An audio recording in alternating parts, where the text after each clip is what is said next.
Hello, my darling Fumi Nation. How are you? How are we? Darling, this the Beckham'S saga is getting bigger and bigger and bigger. And I'm just like, ooh, wow. Well, let us take it off from the top. We had David Beckham out here and he kind of sort of responded to Brooklyn. He was out at a public event and this is what he had to say. You know, social media and the power of social media, you know, for the good and for the bad. You know, the bad we've talked about with what kids can access these days, and it can be dangerous. But what I've found personally, you know, especially with my kids as well, use it for the right reasons. You know, I've been able to use my platform and my following, you know, for UNICEF, and it's been the biggest tool to make people aware of what's going on around the world for children. And I've tried to do the same. I've tried to do the same with my children, to educate them. They make mistakes. Children are allowed to make mistakes. That's how they learn. So that's what I try to teach my kids. Do you remember in the last episode, I had talked about the PR machine and what they should say in response? We love you, Brooklyn. We love you, Nicola. This is a family matter. Thank you for your love and support. Keep it clean, keep it classic, keep it very elegant and tidy. I felt he kept it elegant and tidy. I felt that he very much just wanted to kind of have a casual take on it. And I felt that, considering that it was under 24 hours of the bombshell of which Brooklyn had given the entire world, that it was okay. I think that it was okay.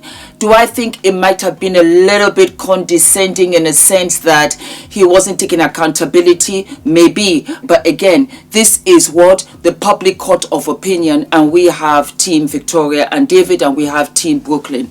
I still think that it was very decent. Needless to say, everybody out here is coming out now with their own feelings about the family. And none other than the alleged mistress of David Beckham, none other than Rebecca Loos. Rebecca Loos came out here and this was what she had to say in a public statement. So happy that Brooklyn is standing up for himself and speaking publicly finally. I have felt so bad for his poor wife, knowing too well what they can be like, Loos responded in her latest Instagram post referencing Brooklyn's spouse, Nicola Hills. Here's the thing.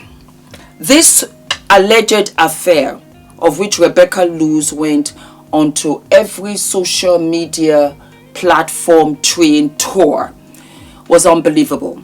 It was unbelievable. And there wasn't a time for sure where in the United Kingdom you could open up a magazine, you could put on the TV or whatever, and you did not see Rebecca Loos talking about David Beckham and the relationship that they had, the affair that she had with him. She was an assistant of his, and we're talking about in 2013, okay? We are now in 2026. Brooklyn, that leaves him to be what? 13. So is she trying to say that the Beckham'S were like this towards their children when they were tweens, considering that Brooklyn is the eldest?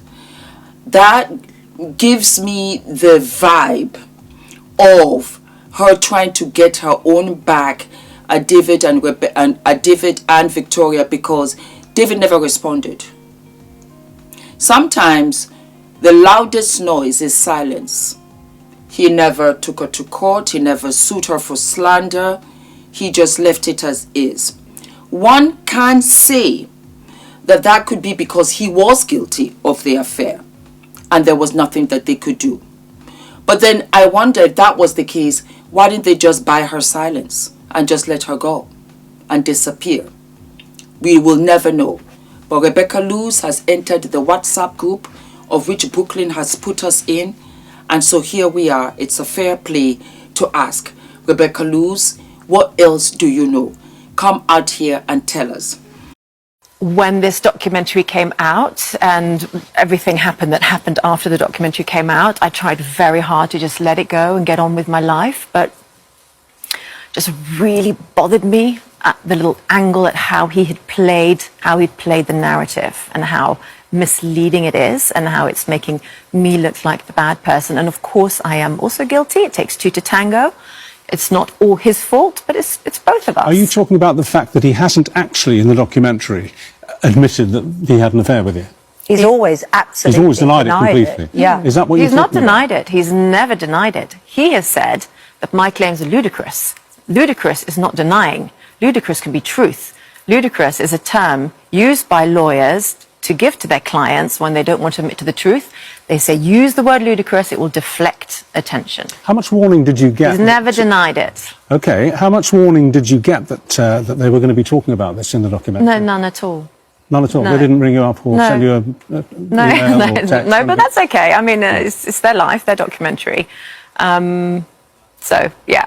But I guess they would argue that I didn't give them warning when I went public. You didn't give them any warning. So there we go. So now we're Exactly. even. Fair. First night I stayed with him in his hotel. I did say to him, because I expected him to do this with many girls. He's a football player, and the way he looked at girls and blah, blah, blah. It was, and I did say to him, you must do this so often, you can have whoever you want. And he just looked over at me and just said, I've never done this before, you're the first. And of course I fell for it, hook, line and sinker, because, you do when you're 26. So I felt pretty on top of the world. And that didn't last long, because 2 weeks later I saw a different side to him. Like what? But then I was hooked. Did you love him? I don't think so, no, not really. I think I was just...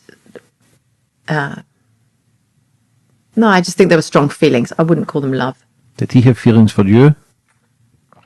You'll have to ask him. Was it more than one time you slept with him? Yeah, I stayed with him a few nights. Then he met someone else. Were you upset with that? Yeah, very. Even of course though I was, because yous he are lied to me. He played me. Even though Big you were time. cheating on Victoria, Yeah. did you feel cheated on? Yeah, of course. Talking about Nicola Payats, I also have, talking about Nicola, Brooklyn's wife, I was wondering that not only have the Beckham'S and the Pelts, in reference to Brooklyn and Nicola, not talking to Victoria and David and cutting them off because they felt that they have been cut off. I was wondering what Nicola's parents thought of this. They have to feel a certain way, and at some point I would feel that they have to interject because their precious daughter is married into this family. In the last episode I mentioned, Nicola's father is 83. He has, with good health, another 20 years. Whereas David Beckham has 40, maybe more. Who's to say? I don't know. Who knows?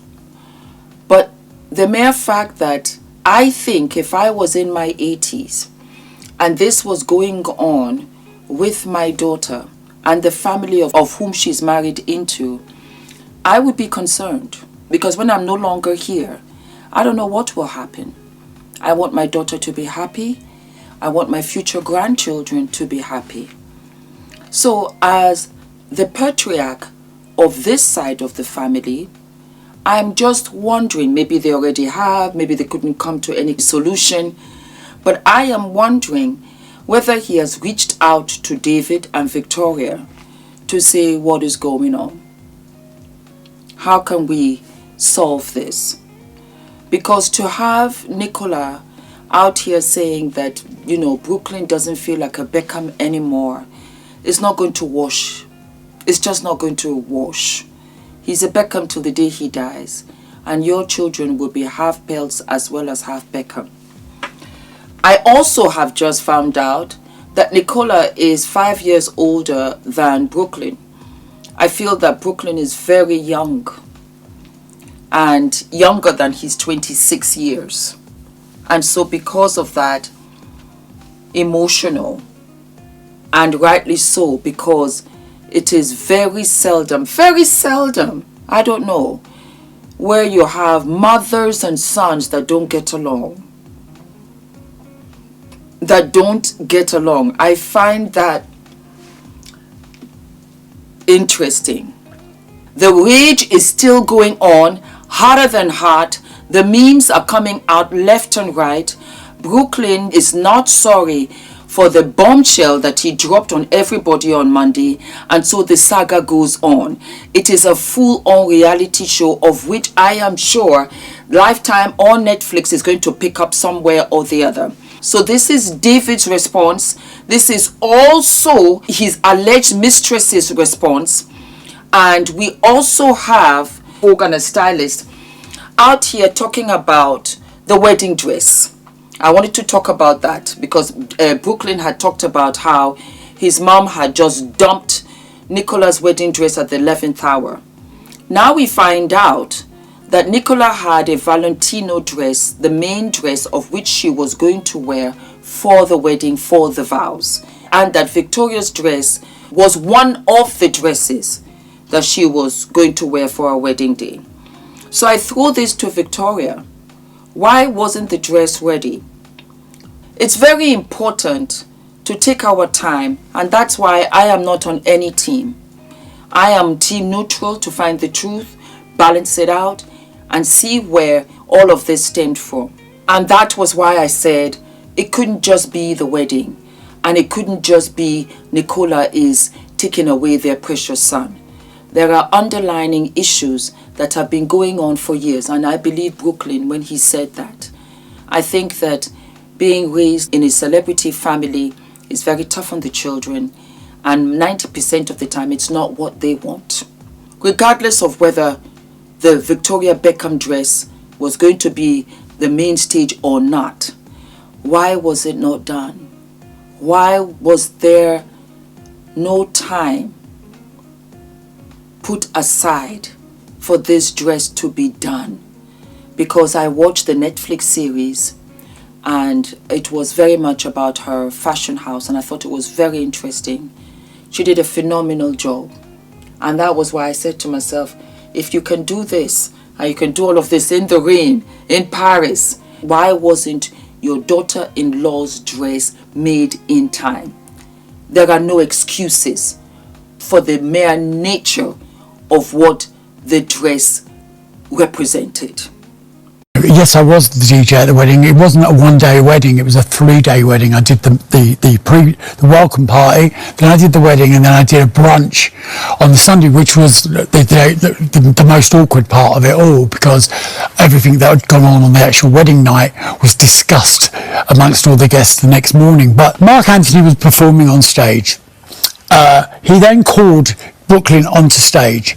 Brooklyn went onto the stage where the next minute everyone was expecting it to be Nicola to go up and do the first dance.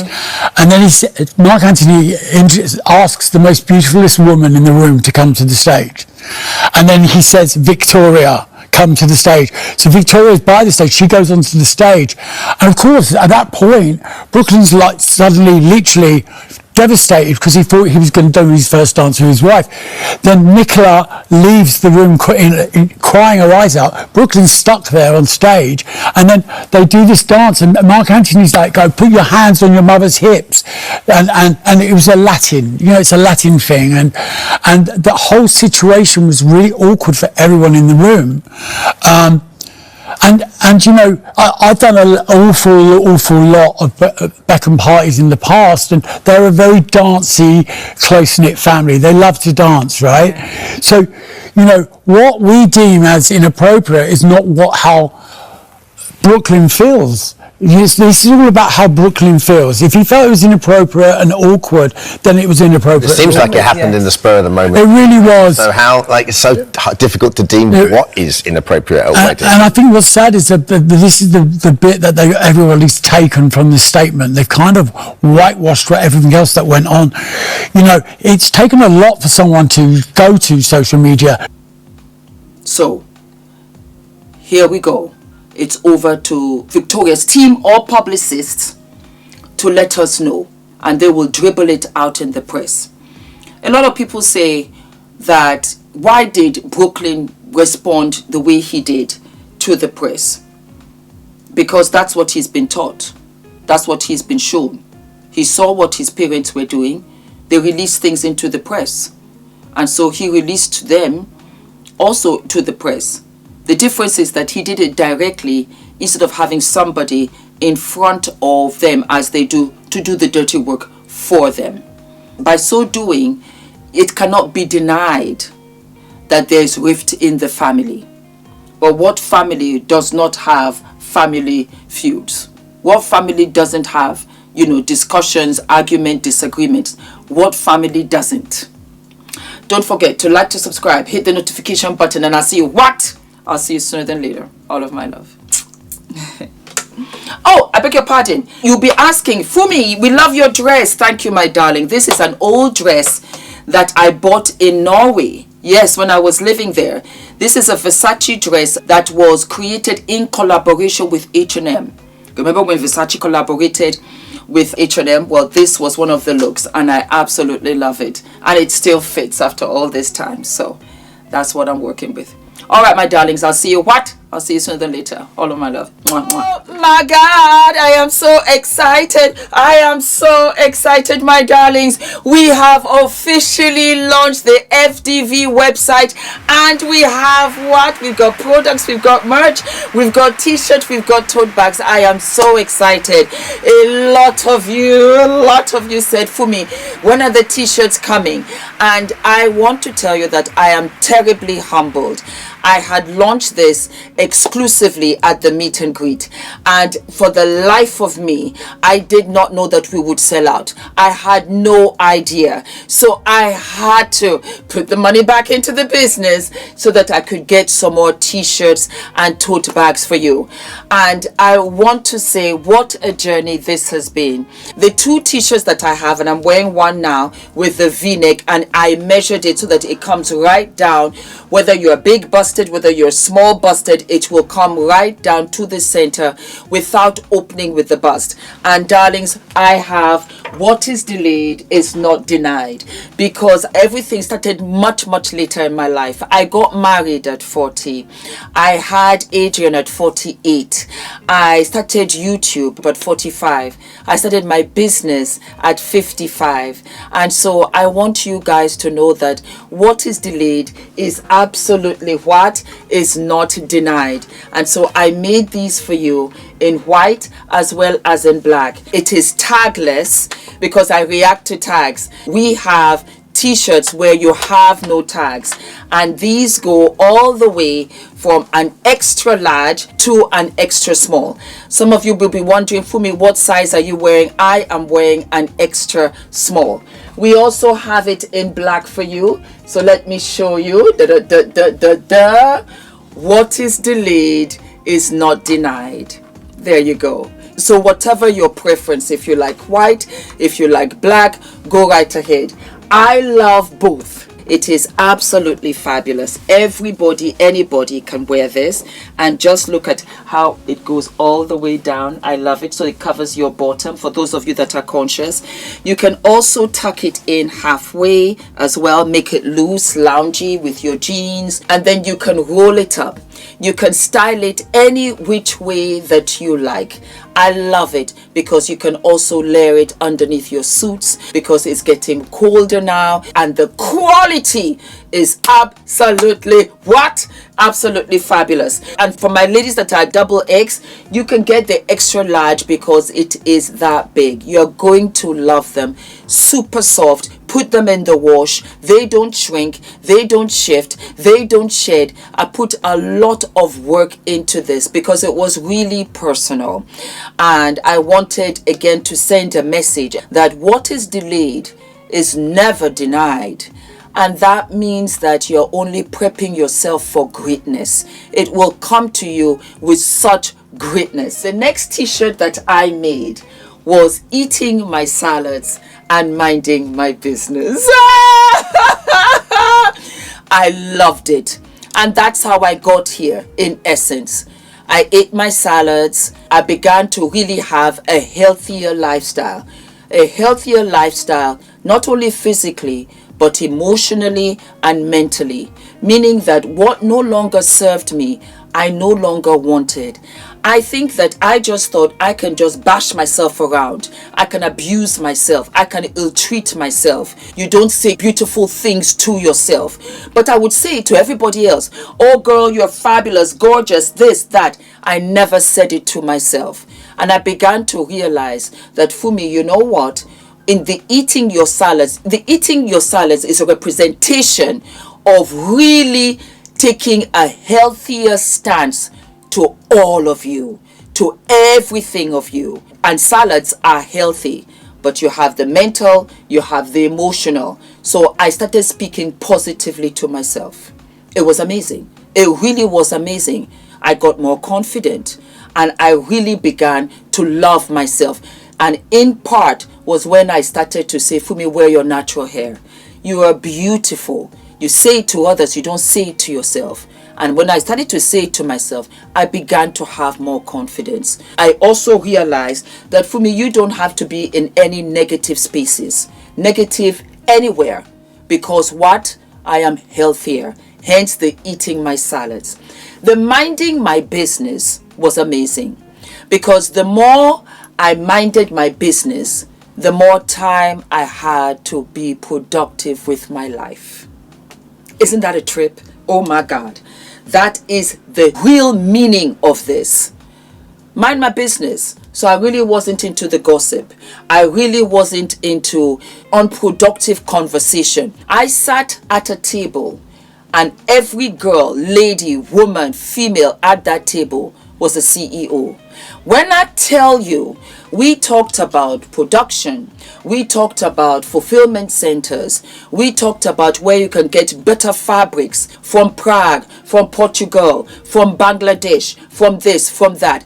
I was rejuvenated.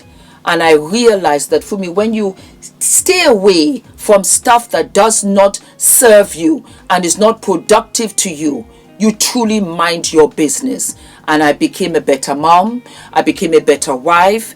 I spent more time with the family. I enjoyed Adrian right across the board. That is a representation, because you are weeding out what no longer serves you mentally, emotionally, physically. Eating my salads and minding my business. They also come in an extra small, and it goes all the way to an extra large, and it's a bigger, loungier size. That's another thing, because I have been different sizes on this channel. Bigger busted, smaller busted. I've been curvy. I've been a limousine girl, and I loved every stage of me. I did. I really did. And that was why I said I'm going to make it a loose fit. Why? Because if you're a curvy girl, it will suit you. If you're a slimmer girl, it will suit you. If you're an athletic girl, it will suit you. It's no longer what you look like. Truly, it's how you feel.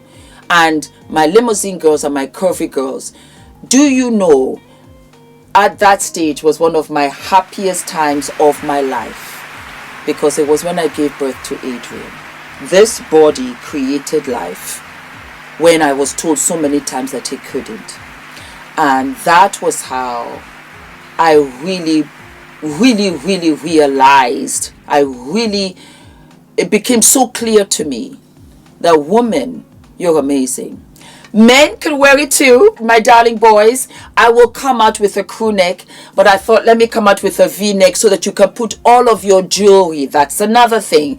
You can put all of your jewelry, you can put all of your necklaces. It's just enough for it to show. It is just enough. When I tell you, this took so long, and it's plain in front, and you got the message in the back. You see, when you're walking away, clicking in your heels, that's the message. I lived for it. So those are the t-shirts, my darlings. If they sell out, don't panic. Don't panic. I will order some more, okay? And then we have what? We have our tote bag. We have our tote bag with the thicker straps that you can carry with you, and you can take this to the gym. It's a sports bag. You can take it to the gym. You can take it to the supermarket. You can take it to work. It's got the logos on both ends. And I'm going to show you something also. You have a magnetic clip, so you can clip it in. It will hold in together. Also, when you pull it apart, You will have the label also in the bag, and then you've got a big purse right here to put all of your keys. But guess what?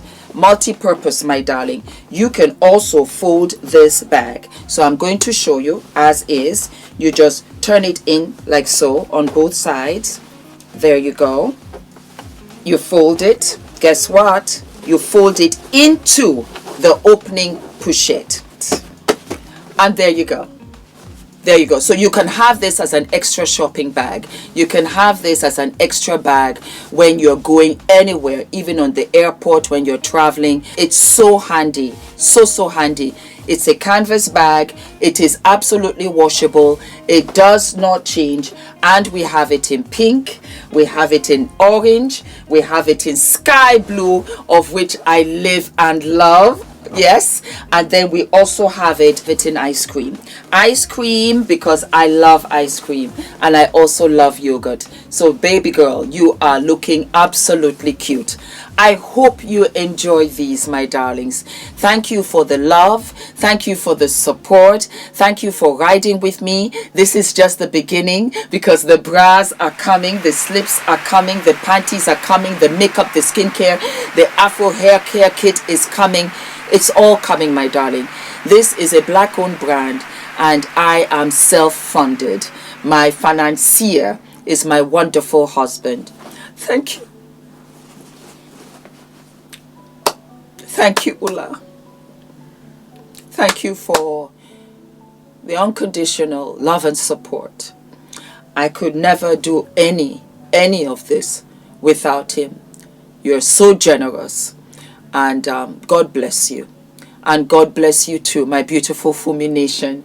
And I am so excited. The link is below, and I will be sharing how to wear the t-shirts, different styles, different suits for you. Thank you so very much. God bless. Bye-bye. Yay! We have launched. We have launched. I'm so excited. I'm so excited. I'm just so excited. I am so excited. I am what? I'm so excited. I'm so excited. I'm so excited.